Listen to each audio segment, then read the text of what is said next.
we moved into the 90s, as I said, Lee Haney won his last one in 1991, so he won in 1990 and then 1991. But at that point, the next real wave started by the presence of Dorian Yates. And Dorian Yates, in 1992, won his first Mr. Olympia. He had lost to Lee Haney, took second place in 1991. But in 1992, Dorian Yates really represented the most radical change I see up till that point. He took what Lee Haney was, which was big. Lee Haney was competing at his max in the low 250s. And Dorian came on and pretty much was in the same range, just for a minute though. He won that first Mr. Olympia in 1992. He was about 242 pounds.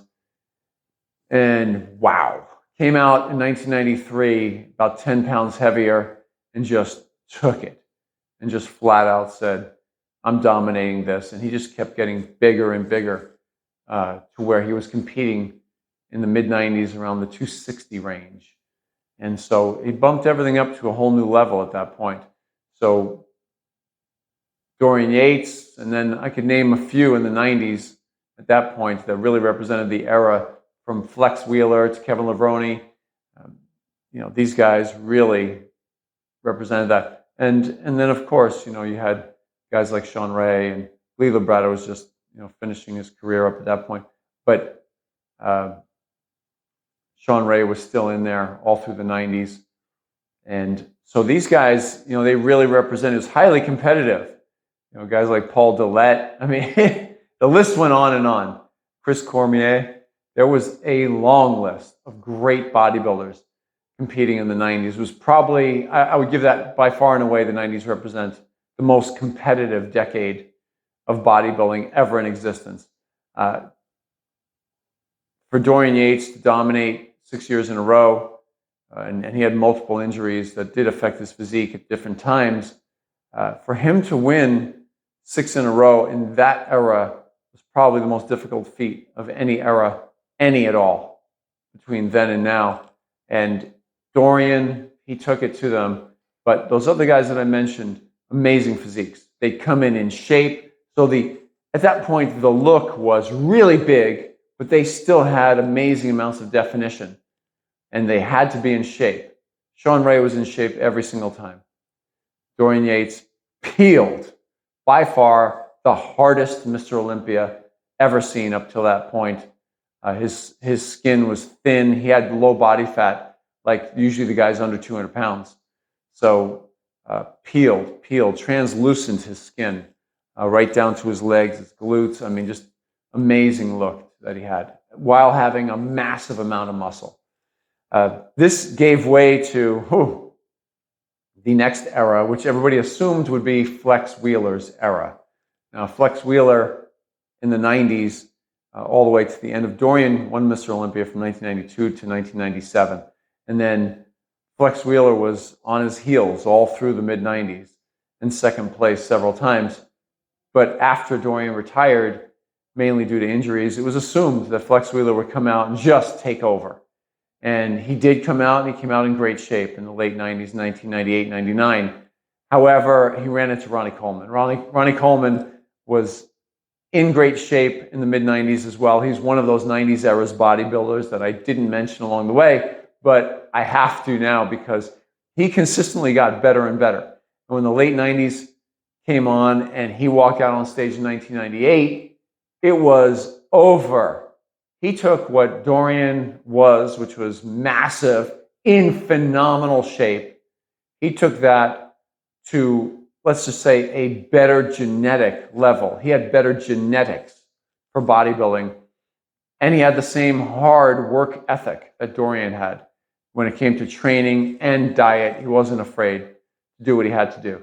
And while they trained vastly different, you could check out my other videos on Dorian versus Ronnie Coleman's training, and I'll put a link down below for that. While they trained vastly different, their work ethic was still the best in the game at that time period. Nobody trained harder than them. Nobody was willing to put in the work like they did. Nobody was willing to put in the diet effort that they put in.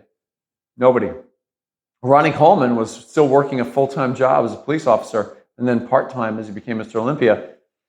and then until he retired after a couple of Mr. Olympias. He was still a police officer for the first couple of Mr. Olympias, so his work ethic was strong, and it was sort of unseen prior to that, really.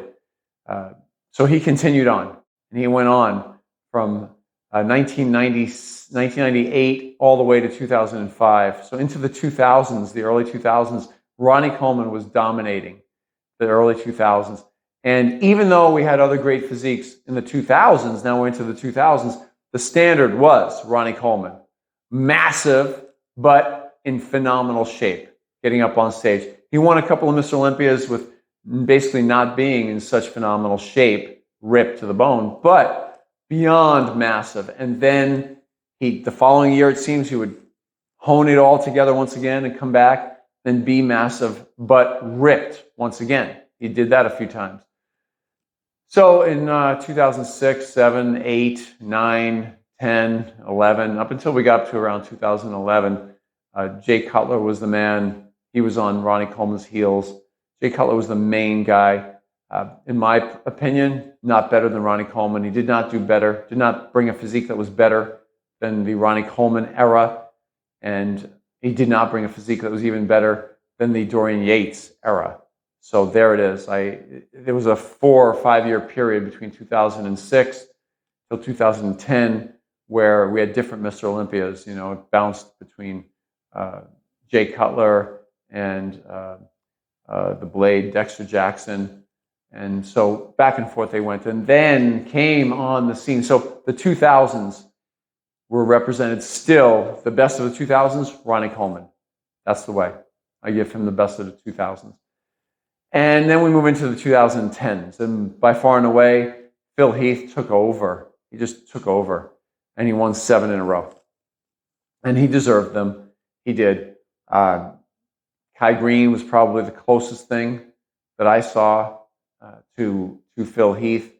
At one point, when they were both at their peak, I would say Kai Greene, he beat Phil Heath earlier in both of their careers, but Kai Greene was another good example. Still, both of them, at that era, the 2010s, these guys were still massive, but they were hard. They had a hard look to their physique, and if they didn't win. That's at least what I saw. So throughout the 2010s, I would still say you had to be in great shape. I really liked that era in particular. And towards the end of the 2010s, we had Sean Roden for 1 year, and Sean Roden brought an aesthetic look along with being hard as nails. That's true as well. Yeah. And then as we got, of course, towards the end of the 2010s, when we got to the 2020-ish era, now we're into the 2020s, right? It's now 2022. And Big Ramy has been it. Mamdouh Elssbiay is his name. They call him Big Ramy. And that's the standard right now of what the Mr. Olympia so far in the 2020s has been. And, Big Ramy, notice I did skip over a couple of names along the way because basically Big Ramy represents the look right now. And he is massive beyond measure. Again, I'm going to say the same thing that I said a moment ago about Jay Cutler. Is Big Ramy better than Ronnie Coleman? I don't think so. I don't think so. Ronnie Coleman came in much harder than he did and massive like him. So is it improved upon some of the guys just 20 years ago? I don't believe this era so far is improved upon that era. The guys who are competing right now, they're a myriad. You can name them all, a myriad. If we took their caricatures and just plastered them on the wall, just an outline of their bodies, could you tell the difference between each one of them? I would say this is the very first era that you cannot. You cannot tell the difference between them. They all have a very big, a little bit of a bloat to them. Look, and I'm not saying bloated as in stomach. I'm talking about their muscles, their definition to their muscles. They don't have that sharp striated look to their muscles, that dry look. The different eras of bodybuilding, all since the 50s until now. Hope you enjoyed this video. And listen, before you go, off to your left, well, no, to your right, on my left, you're going to see a disc pop up. That is the subscribe button to my channel. If you're liking the videos that I'm doing, please give that thing a tap, and YouTube will let you know when I have new videos pop up. Down below, off to your left, you're going to see a thumbs up button over there. Won't you please give this video a thumbs up if you enjoyed any part of it or all of it, and share it with your friends and family. I appreciate it, and I'll see you next time. John Hart.